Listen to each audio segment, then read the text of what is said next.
Hoy tenemos un programa muy, pero muy especial, que seguro será de lo más interesante para usted, porque el padecimiento del que vamos a hablar, o tenemos un familiar o amigo que lo padece, o que está en riesgo de padecerlo. El tema es sin duda apasionante y su nombre es osteoporosis. Le damos la bienvenida a nuestra especialista invitada, a la doctora Matia Aguiar Castellanos. Muchas gracias, doctora. Muchas gracias por la invitación. Muchas gracias, bienvenida. La doctora Matia Aguiar Castellanos, ella es especialista en reumatología de la Universidad de Guadalajara. Ella es egresada aquí en Yucatán de la Universidad Anáhuac Mayab, de la cual también ha sido docente, ¿verdad? Sí. Ella está certificada por el Consejo Mexicano de Reumatología, miembro de la Asociación Mexicana de Metabolismo Óseo y Mineral, y ha laborado en el Hospital Agustín Orán, y ella es especialista del Centro de Especialidades Médicas del Sureste. Bien, doctora, pues vamos a entrar en materia de un tema que estamos seguros, pues como decíamos en un inicio, es un padecimiento del que pues prácticamente todos hablamos, todos utilizamos la palabra osteoporosis y la mencionamos, la llevamos y la traemos. Y le temen, ¿no? Y le tenemos miedo, por supuesto, ¿verdad? Pero del que a veces muy poco sabemos con certeza, con certidumbre. ¿Qué es exactamente la osteoporosis, doctora? Bueno, la osteoporosis es una enfermedad del hueso, ¿no? Donde hay una pérdida de hueso. ¿Y a qué se debe? Se debe a afección a dos cosas más, las más importantes, ¿no? Es la cantidad de hueso que tenemos y la calidad o la arquitectura del hueso que tenemos también. Es un tejido, ¿verdad? Es un tejido que no solo se va a afectar en cantidades, no es que estoy desmineralizada, bueno, hay pacientes que no necesariamente tienen una pérdida en la cantidad de hueso, sino la calidad del hueso ya no es buena. Y también ese es otro factor que en un inicio no se le dio la importancia que actualmente se le da. ¿Sí? Bien. Entonces, esto es muy importante porque normalmente quienes no somos médicos tenemos la creencia muy generalizada de que es simplemente un problema de desmineralización, cuando no es así. No solamente es eso, ¿sí? Estos dos factores o estos dos temas, tanto la cantidad como la calidad, nos va a llevar a una fragilidad ósea y nos va a llevar, por lo tanto, a que ante un trauma que no es importante, un golpe, una caída, que pues nos caemos normalmente y no nos pasa nada, nos lleguemos a fracturar, ¿no? Cuando hay una alteración en estas dos cosas. Doctora, la osteoporosis es una enfermedad que, si usted me permite, podría decirse que es una enfermedad silenciosa, incluso se le denomina como una epidemia silenciosa. Claro, porque no duele.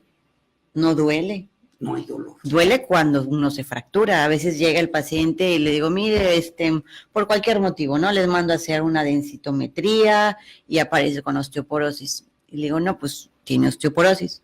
Con razón me duele tal cosa. Le digo, pues es que no le duele por eso, porque la osteoporosis no duele. Cuando usted se fracture, ahí sí le va a doler. Pueden ser muchas otras las razones por las cuales nos duele un brazo, una mano, las piernas, el cuerpo. Pero no es esa. La osteoporosis es silenciosa porque no duele. No avisa hasta que se fractura. Porque hay también una frase muy común que dicen, me duelen los huesos. Los huesos pueden... Bueno, eso también dicen, me duelen los huesos, tengo reumas. Sí, eso dicen. Sí. Pero no es por eso. Tampoco. No. Por eso tan importante el consultar a un especialista, porque en medio de tantas y tantas creencias que tenemos, bueno, las confusiones y los errores y el no atenderse sobre todo a tiempo o adecuadamente es pues el pan nuestro de cada día en nuestro país, ¿no? Ahorita el principal objetivo de la medicina es la prevención, ¿no? O sea, hay que prevenir una fractura. Esto quiere decir, con lo que nos ha señalado, que se puede padecer la osteoporosis en algún grado, incluso extremo, y no saberlo? Claro, sí. O sea, hay factores de riesgo que predisponen a que exista osteoporosis. Y estos factores de riesgo, cuando estamos, digamos, inmersos en ellos o estamos dependiendo de ellos, van incidiendo. Ahorita vamos a ir hablando de esos. sobre toda esta parte, pero ¿cómo es que se produce la osteoporosis? ¿Cómo nos podría usted decir cómo es que se da esta situación de pérdida del tejido óseo o de la falta de calidad en el tejido óseo? ¿Cómo se da? Bueno, principalmente a quienes vemos fracturados, ¿no? A las mujeres en una primera etapa. Y eso es porque tenemos ciertos factores hormonales que nos ayudan a que no exista una fractura. Las mujeres a partir de los 50, a veces un poquito antes, un poquito después, empezamos a tener pues la menopausia y empiezan a disminuir las hormonas que tienen cierto mecanismo de protección, y esto hace que empecemos a perder de una manera rápida la cantidad de mineral óseo. Las hormonas entonces juegan un papel muy importante, claro. Sí, entonces por eso no se recomienda que cuando empecemos la menopausia se hagan una densitometría, no. Sí, hay que. No tienen por qué asustarse. Tampoco tienen por qué asustarse, nada más sabemos que a partir de la menopausia empieza a haber un pico hacia abajo en la densidad mineral ósea, no en la cantidad de mineral óseo que hay. Y esto sí representa el tener atención en este tema, especialmente porque para los que están en esa situación. Claro, y me preguntas, bueno, ¿y por qué se da? Bueno, hay otros factores importantes para esto. Normalmente hay una adecuada formación de hueso y hay una adecuada destrucción de hueso. Lo mismo que en la piel, ¿no? Se va formando piel nueva y se va deshaciendo la piel vieja, el pelo, todos los tejidos, ¿no? Aquí en el hueso ocurre algo, hay una pérdida de ese equilibrio, se deja de formar hueso a la misma velocidad que a la que se empieza a destruir. Y llega un punto en que ese equilibrio se rompe, ¿va? Y empezamos a perder más hueso. Uno de los factores importantes o uno del pico importante es en la menopausia. Pero van otras muchas causas involucradas, ¿no? Por eso en el hombre, como no tienen esa pérdida o ese pico de hormonal, no ocurre hasta después de cierta edad. Lo que se llama andropausia, ¿no? Los hombres más o menos como a los 65, 70 años empiezan a tener ya, ellos tienen una pérdida, o los hombres tienen una pérdida un poquito más establecida, más gradual. La mujer es más rápida. Y además muy marcada con el evento de la menopausia, ¿no? Y por eso es su pérdida más rápida, ¿no? Porque hay ese pico o ese descenso, hormonal, y hay ese pico hacia abajo. El manejo de esta etapa, de esta situación de la menopausia adecuado, ayuda a frenar. No siempre es necesario. No siempre es necesario porque no es el único factor de riesgo, ¿sí? Hay otros factores más. Entonces, hay pacientes que si le hacemos un estudio de osteoporosis a los 65 años, está normal, o sea, tiene una adecuada densidad mineral ósea. Y hay pacientes que si le hacemos a los 55, están mal, ¿sí? Entonces, porque no es el único factor. ¿El factor genético influye? Claro que tiene un papel importante, ¿no? Sobre todo cuando tenemos papá, mamá, ¿sí? Tías que tienen fracturas de cadera, ¿sí? O ya el diagnóstico de osteoporosis, sí, es un factor muy importante, el familiar, el genético. Genera una predisposición que finalmente tiene sus consecuencias. Claro. ¿No? ¿Qué es la densidad ósea, la densidad mineral ósea? ¿En qué consiste? Un poco para es lo que le comento, ¿no? Es la cantidad de mineral óseo que se encuentra en 1 milímetro cúbico, por ejemplo. ¿Sí? ¿Y es solamente calcio?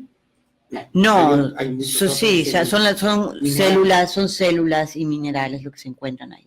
O sea, son las células del hueso que van a dar esa calidad, esa cantidad Esa cantidad de hueso. O sea, la densidad es la cantidad de hueso que hay en un espacio.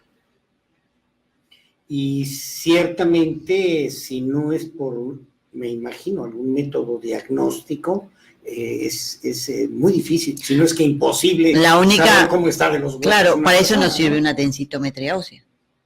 Esa es la función. Entonces, la densitometría ósea me va a hablar de la cantidad de mineral óseo que voy a encontrar. No me dice desgraciadamente no me dice la calidad. Pero sí la cantidad. Pero sí la cantidad. Y esto es un elemento de resistencia, de la resistencia. Claro, actualmente, pues sobre todo los hospitales públicos que tienen la posibilidad de adquirir los equipos y de manejar los equipos de densitómetros, ¿sí? Son muy útiles lograr hacer esos estudios, ¿no? Porque cuando vamos en reumatología, muchos de nuestros pacientes no tienen que tener mucha edad, ¿sí? Hasta pacientes jóvenes tenemos con osteoporosis de riesgo, se considera un factor de riesgo. Cuando hay una delgadez excesiva. Sí. No delgadez. El tabaco, el alcohol también. Si tomo más de 3 gramos al día, ¿sí? Lo que viene siendo, perdón, no sé si son 3 gramos, son 3 caballitos, 3 ¿no? onzas, 3 caballitos. Al día, claro. 3 dosis, 3 shots, como le dicen. Sí, soy de esas personas que suelo tomarme más de esto, también tiene una repercusión. Doctora, pero permítame hacer una reflexión con lo que usted está diciendo. Si en un auditorio, con un aforo de varios miles de personas, reuniéramos a gente que tuviera el perfil de ser las mujeres de 65 años en adelante, los varones de 75 en adelante, que fumen, que entren en todos estos factores de riesgo. Claro, que sean hipertensos, que sean diabéticos.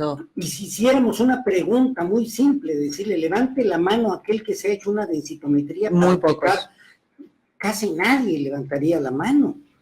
Eso claro. Significa que hay una parte importante por desconocimiento en una condición de riesgo. Claro. Y que no tiene que ver con una condición de carácter social. Es un problema, se cree que va a ser un problema muy grande, sí, porque obviamente la tasa de sobrevida, o sea, los años de sobrevida se están elevando. Y los consumos de alcohol y los consumos de... Claro, no, y si el paciente se fractura a los 65, 70 años, lo que cuesta un paciente fracturado, ¿sí? Muchos llevan prótesis, días hospitalarios, todos los insumos, la gran porcentaje de pacientes no se va a atender por medios particulares, se va a atender por su seguridad social, ¿sí? La que tengan, y eso nos cuesta a todos. Pero de una manera dramática al país, porque es un padecimiento que no es como una apendicitis, que se le hace una cirugía y el paciente unos días después se reincorpora. No. Una persona con fracturas y con un problema agudo va a llevar a dependencia familiar, ¿sí? Muy fuerte. Va a llevar a costos en rehabilitación, ¿sí? En su adaptación nuevamente física. Y hay pacientes en el trabajo, a los 90 años, ¿no? Hay cuántos pacientes a los 85, ¿no? Que se fracturó la abuelita de no sé quién. ¿Y cuántos años tenía? No, pues tantos años, está muy grande. Y el paciente, a veces, cuando sobre todo son de cadera, muchas ocasiones fallecen. ¿Por qué? Porque el paciente se deprime. Además, por supuesto. Se deprime porque crea una dependencia. Entonces el paciente se empieza a sentir que ya, pues, ya no tiene una función. O ya no ayuda a la hija, ya o no tiene una ya función, no puede ir a trabajar. ya soy no una puede... carga, Así empieza a es. deprimirse, empieza a haber poco movimiento, empiezan a crear úlceras por presión, se empiezan a infectar, ¿sí? Otro motivo, es muy alta la tasa de fallecimientos en pacientes con fractura de cadera de edad avanzada, o sea, ya esos que nos cuesta un poquito más de trabajo levantarlos, ¿sí? Es decir, podríamos hacer muchos programas y hablar horas sobre las consecuencias. Sí. Aquí lo fundamental es, si alguien, creo que el mensaje central, doctora, sería el que usted nos está dando, es si es una mujer y ha llegado a los 65 años de edad o más, si es varón y tiene más de 70 años, si está tomando por enfermedades crónicas algunos medicamentos, o si fuma, o si su ingesta de alcohol es fuerte, es intensa, tiene que checarse. Claro, si ya es una densitometría. Si tiene una enfermedad inflamatoria, como algunas enfermedades reumáticas y de otro tipo de especialidades, si es diabético, si es hipertenso. La diabetes y la hipertensión. Por el uso la diabetes por enfermedad, la hipertensión por el uso de medicamentos. Miren nada más. Sí. Uy. ¿Qué tan frecuente es este padecimiento en la consulta? Por ejemplo, en México, no hay tantos estudios en México como los existe en Estados Unidos o como existe en España sobre la frecuencia, ¿no? De qué tan frecuente es, ¿sí? Se ha visto que, por ejemplo, en mayores de 50 años, las fracturas vertebrales oscilan aproximadamente en mujeres en un 17-18% y en varones en columna alrededor de un 9%. En cadera es un poquito más bajo, un 15% para mujeres, un 7% para varones, ¿sí? Pero pues obviamente conforme va aumentando la edad, esta frecuencia se va aumentando. Así es. Hay fracturas que no están todavía, pues, más que estandarizadas, sí. No están catalogadas en frecuencia, como es la fractura de columna, ¿sí? Porque muchas no se diagnostican o no las diagnosticamos a tiempo porque el paciente llega tarde, o no se anotan como parte del censo médico, o el paciente nunca llegó. Sí, duelen mucho, pero a veces esa fractura de columna no está aún bien capturada en frecuencia. Pero existen fracturas de muñeca, existen fracturas de los dedos, de los pies, ¿sí? O sea, hay fracturas a muchos otros huesos. Estamos hablando de las más frecuentes, que son cadera, ¿sí? Columna, de estas dos. Y esto, como nos decía en un principio, es mucho más frecuente en las mujeres que en los hombres. Que en los varones. Eso definitivamente. Sí. ¿Y por qué afecta menos a los hombres? Por lo que le comentaba, por el descenso hormonal que tenemos las mujeres. Ese es uno de los factores principales. Por el descenso hormonal. Claro. Y normalmente el varón en su morfología tiene más mineral óseo. Ahora, si hablamos de este factor de riesgo de las mujeres que padecen de menopausia, la osteoporosis, ¿es algo que viene por default o hay a quien no se le puede presentar? A quien no se le da, no. No es obligado. No es necesariamente a todos. Lo que sí es obligado es que hay que checarse. Claro. Por supuesto. Sí. O sea, si yo no tengo antecedentes familiares, si yo no fumo, hago ejercicio, me cuido estoy en mi peso, tomo o no tomo medicamentos y tomo mínimos medicamentos y yo tengo 65 años, probablemente si me hago una densitometría ósea, yo salga bien, no tenga yo nada. Eso es...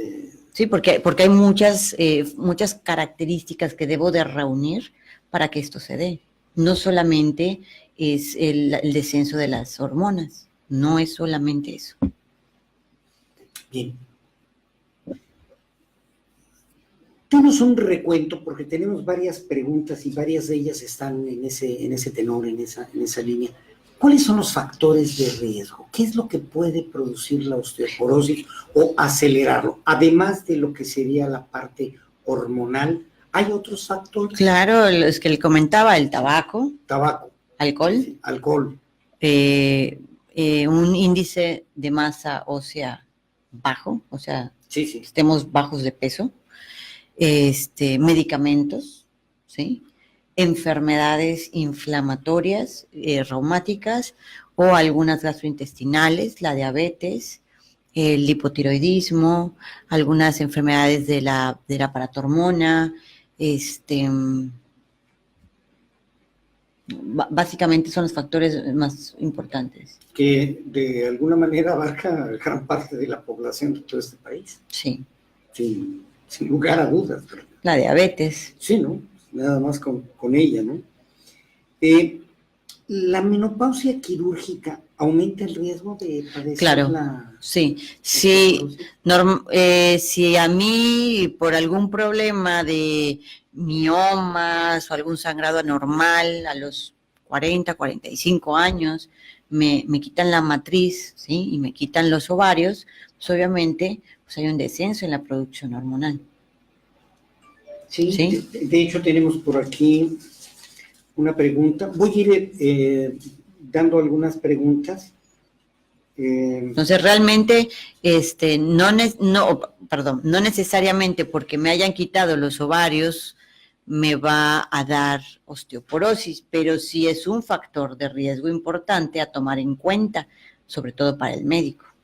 ¿Sí? Pues, le pregunto a usted, Guadalupe Centeno Pech, de aquí de Mérida, Yucatán, quienes han sido operados de la matriz y los ovarios desde muy joven, a una edad de 68 años, ¿es probable que tengan problemas de descalcificación?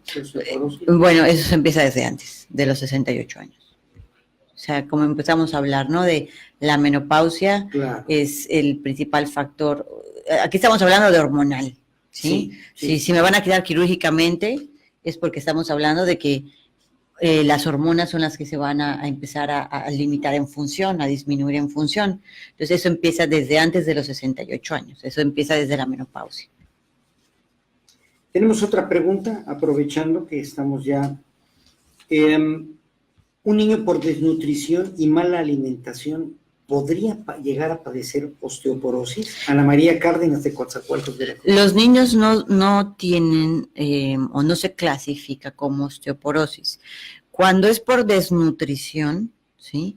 Se llama osteomalacia, pero eso ya es otro tema. Ese es otro tema. Y eso es por desnutrición, por la mala alimentación, y esos son en países pues tercermundistas, donde la alimentación pues no llega, o es muy poca, o en cantidad no es suficiente, ¿no? En los niños que están bien nutridos, los niños que el problema no es la nutrición, no se llama osteoporosis, se llama densidad mineral ósea baja. ¿Sí? No es término de osteoporosis en niños, ¿sí? Y no es por alimentación necesariamente, es por diferentes situaciones, diferentes enfermedades que puede ocurrir. La señora Soraya Martín Ávila, desde Guadalajara, Jalisco, hace una pregunta que de alguna manera ya fue respondida contundentemente por usted. ¿El consumo de cigarros, fumar, favorece la osteoporosis? Claro. Tremenda noticia para los fumadores. O sea, sí. No hay vuelta de... Hay que dejar de fumar. Sí, no queda de otra. Catalina Eck Méndez, de Valladolid, Yucatán, por favor, ¿qué hábitos son los que favorecen la descalcificación y la osteoporosis? Pregunta concretamente si hay bebidas, el beber algo, ya decía usted el alcohol, pero quizás si hubiera algún otro, algún tipo de comida, algún tipo de actividad, ¿Hay algo de lo que se hace cotidianamente que pudiera favorecer la descalcificación? Bueno, realmente el tabaco, los hábitos más notorios y que sean ya establecidos como factores de riesgo es el tabaco y es el alcohol. Se cree que la cafeína puede tener un factor también importante en la desmineralización ósea, pero así con precisión cuánto de café no les sabría decir, ¿no?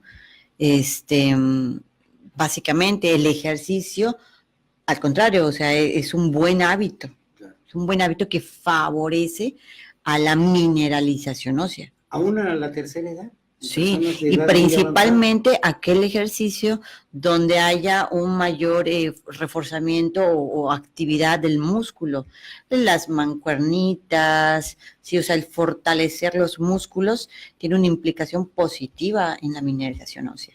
Es decir, la musculatura sí ayuda. No que vayan y se pongan musculosos, sino fortalecer el músculo. También otro deporte que es la caminata, ¿sí? La natación, ¿sí? Y siempre se recomienda el fortalecer músculos.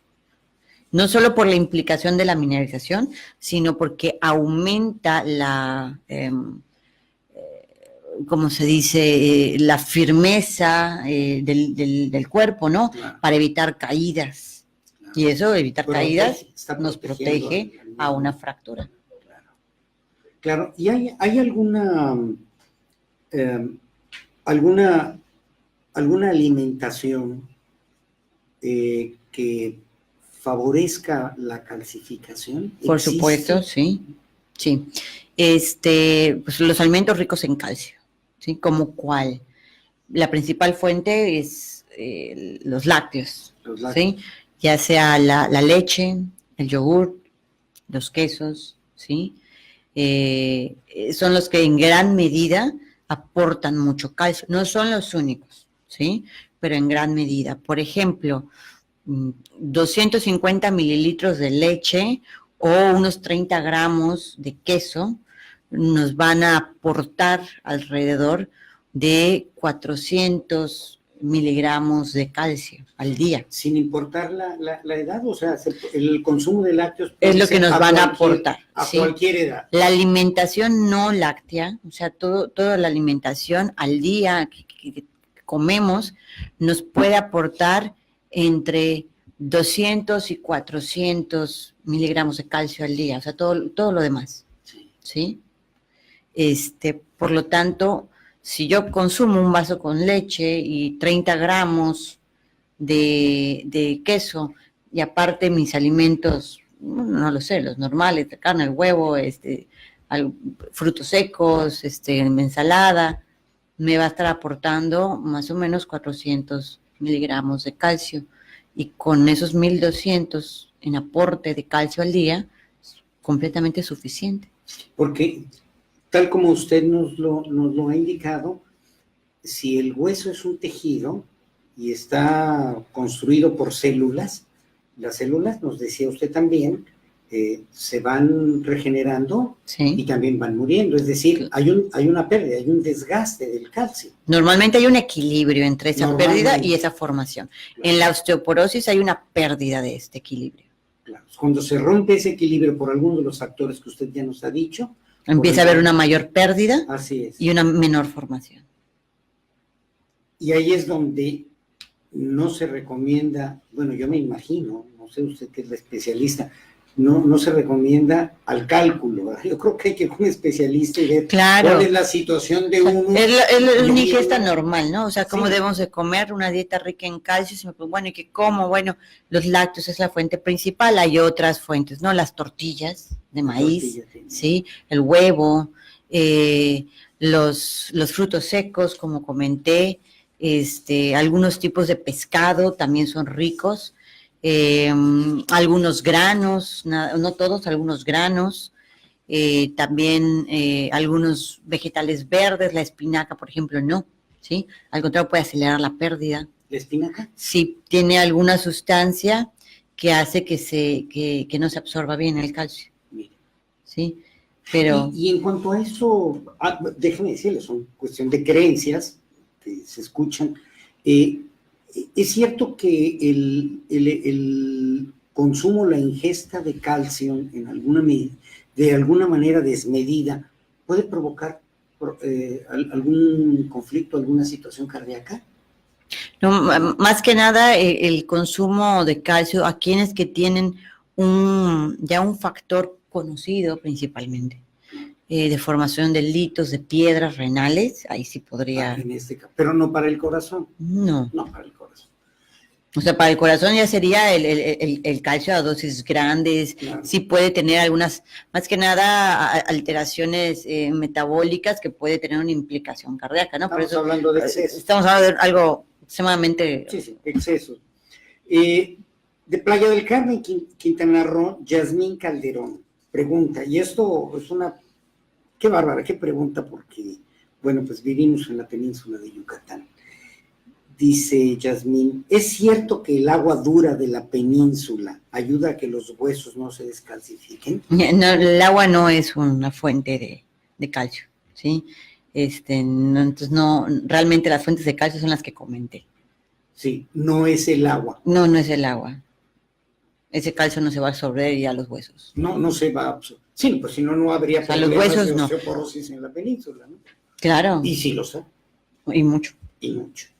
Bueno, ahí está la respuesta. Hay unas preguntas más. Más preguntas. Muchas gracias. Aquí están. No, ¿qué tema, doctora? Yo espero que sí nos alcance el tiempo, si no nos tendremos que ir a otro programa, y además con un gran gusto, pero creo que aquí dice, ¿las dietas constantes pueden ayudar a la osteoporosis? Es decir, una persona que de manera sostenida, permanente, en esta lucha por la figura, por la estética, por la razón que fuera, por la motivación que sea, las dietas constantes favorecen a la descalcificación. Pues aquí va a depender mucho de la dieta, ¿no? O sea, de lo que contenga su dieta. Claro. O sea, porque hay dietas que son licuados, o sea, que son de leche, y te ponen queso, y hay pan de fibra, y hay muchas ensaladas. Pues volvemos a lo mismo, hay que ser un especialista de la nutrición, claro, oriente, y no nada más. O sea, y que uno se ponga a dieta no significa que nos vamos a restringir en calcio. O sea, claro.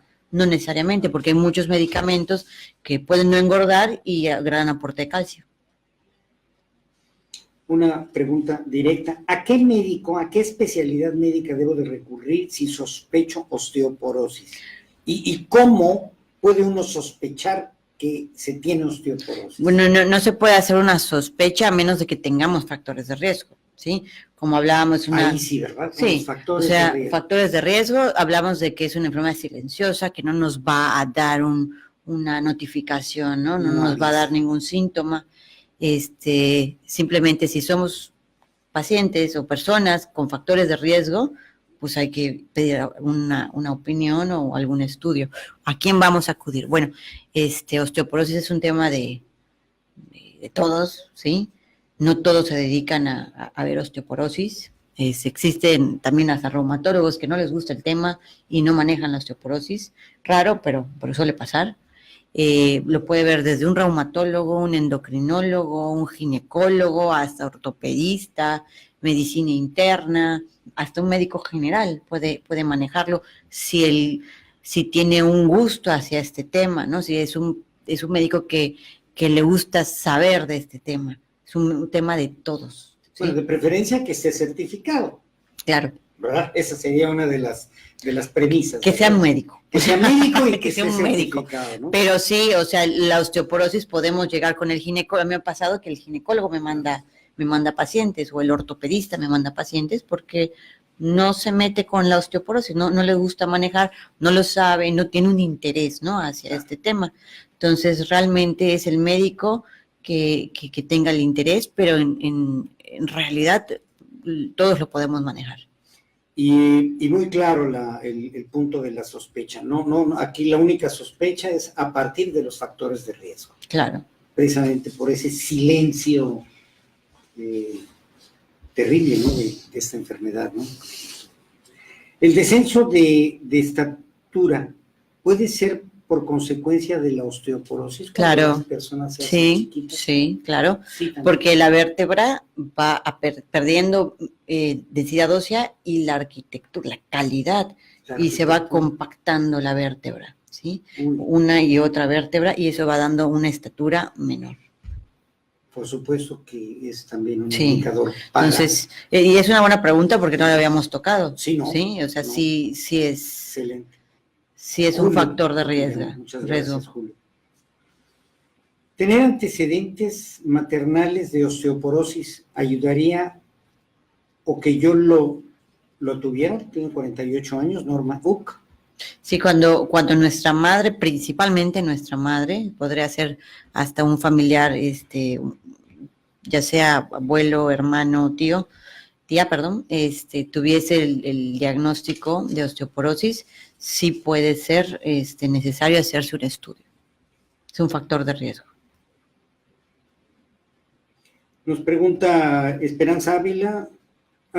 Esta ya la respondió. Es cierto que la Coca-Cola y el agua purificada que ha sido desmineralizada lava al organismo y facilita la osteoporosis. Lo del agua. El consumo de las grandes cantidades de agua que lavan los huesos, el organismo. No es así, es una creencia. Es una creencia. Sí, muy bien. Esta es una pregunta de Cancún, de la licenciada Epigmenia Salazar, Cancún, Quintana Roo. Tenemos ya, es cierto que el calcio no lo puede absorber el cuerpo y que eso hace que la osteoporosis sea muy difícil de curar o que no se pueda curar. Esta es una creencia y yo la he escuchado. De hecho, la comentábamos un poquito antes del programa, ¿no? No se puede curar. La explicación que yo comentaba es, bueno, no, el hueso es un tejido difícil, es un tejido que no responde tan rápido, no es como cuando uno se hace una herida y ya a los días o semanas ya está regenerado por completo, ¿no? Ya no tenemos nada. Claro. El hueso no. El hueso lo tratamos, ¿sí? Se le da tratamiento y puede tardar años en ver algún resultado. Que yo tenga una osteoporosis es difícil que yo lo pueda llevar hacia un hueso normal, ¿sí? Pero aquí hay que cumplir objetivos en el tratamiento. Mi primer objetivo es que esa desmineralización no siga avanzando. Cuando menos que se frene. Sí, que ahí frene. Y posteriormente o junto con pegado va a venir una mejoría en la mineralización, ¿sí? Que vamos con los años de tratamiento, vamos teniendo ganancias, ¿sí?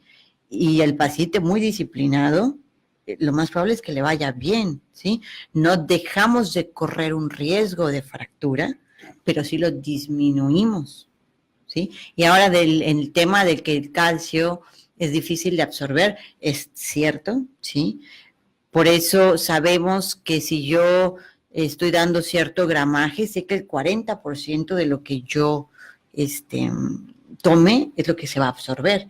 Y es lo que cuando se da una pastilla se toma en cuenta la cantidad que se va a absorber, no la cantidad total de calcio. No sé si me explico. Sí. ¿Sí?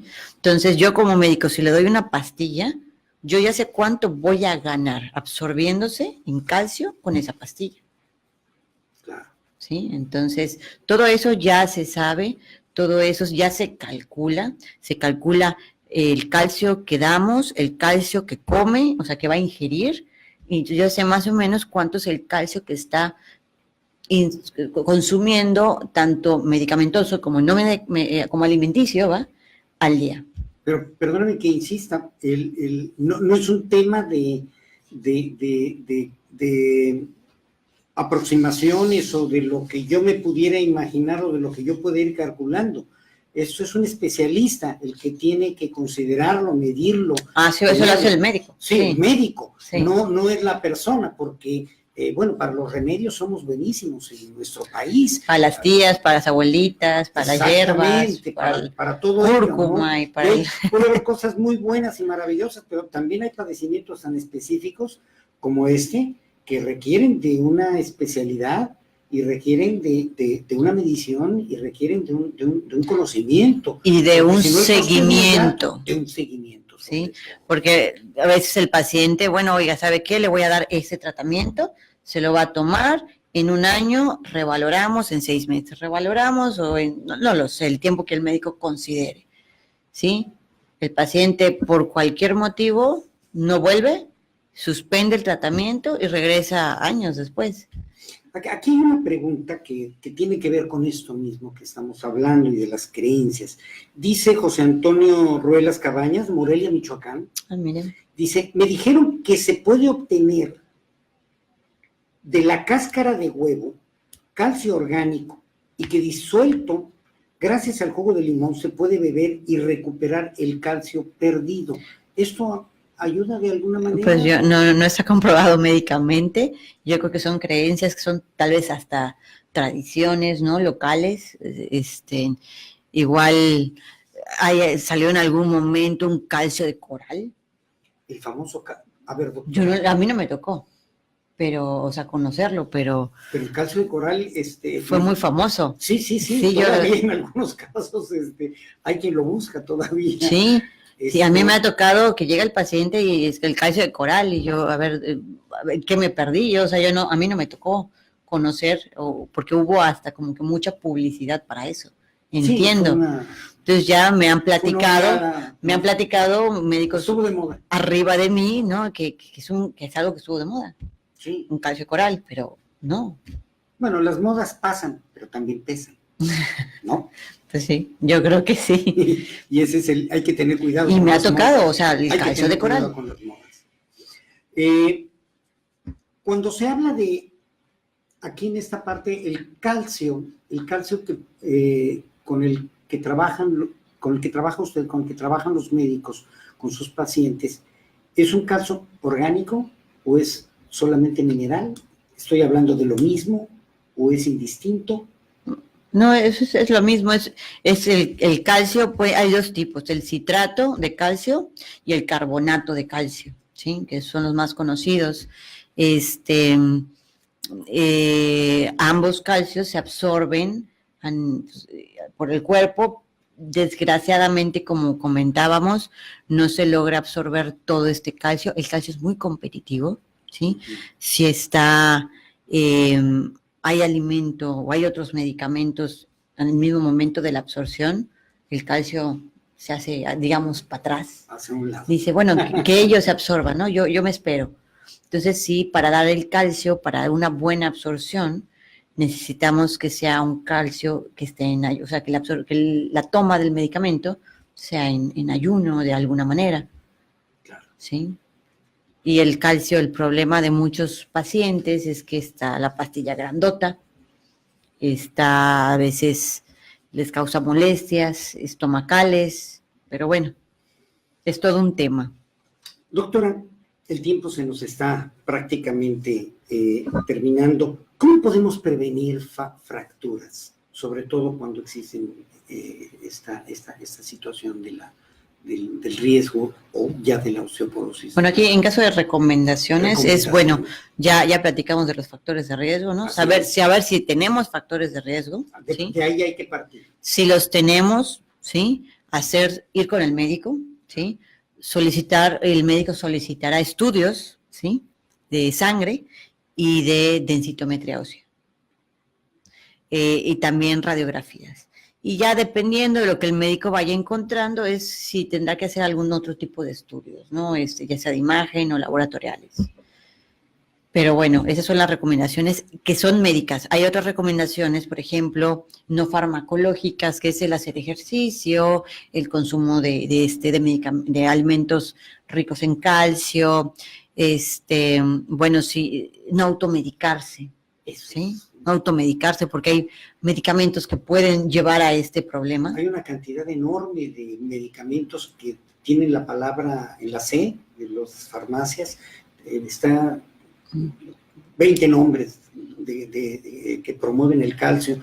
Hay que tener cuidado con eso, ¿no? O sea, no preguntarle al trabajador, al empleado de la farmacia, sí. qué está bueno, qué está barato, qué está Claro, promoción, ahí eso es una mafia, ¿no? dando... Entonces, el que está parado ahí en la farmacia le va a decir el que cree, que le gusta, el que le dijeron que diga, el que... No siempre es el más caro. Sí, pero bueno. Claro. Entonces, algo muy importante, cuando se dice cuidarse, por lo que usted nos está diciendo, es con acciones concretas. No solamente el hecho de decir, cuídate, ten cuidado, ¿sí? Hay que tener precaución, no.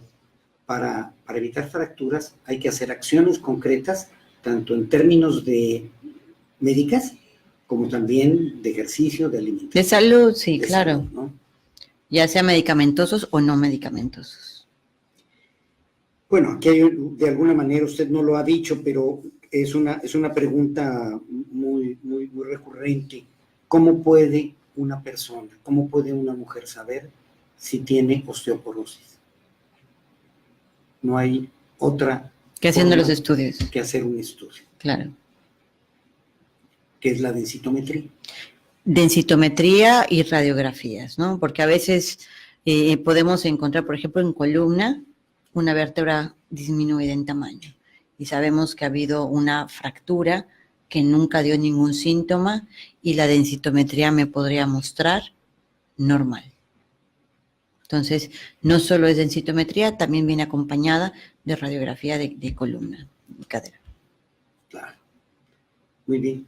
Doctora, tenemos 2 minutos para que usted nos haga, pues de alguna manera, las recomendaciones, las conclusiones del programa. Pues bueno, más que nada, espero que hayan escuchado el programa completo, ¿no? Sí. Para que puedan entender de lo que estábamos hablando, ¿no?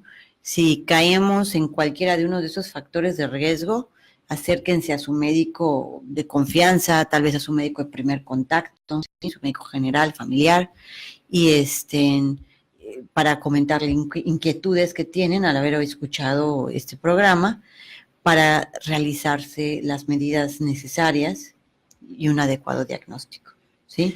No, hay pacientes que están peleados con los medicamentos, ¿no? Yo no quiero tomar medicamentos y bueno, sí. No siempre tenemos opciones, ¿sí? A veces la negación nos cuesta más caro cuando viene una fractura. El tratamiento para osteoporosis, desgraciadamente, no es un tratamiento barato, ¿sí? Los medicamentos son costosos, pero bueno, salen más costosas otras cosas.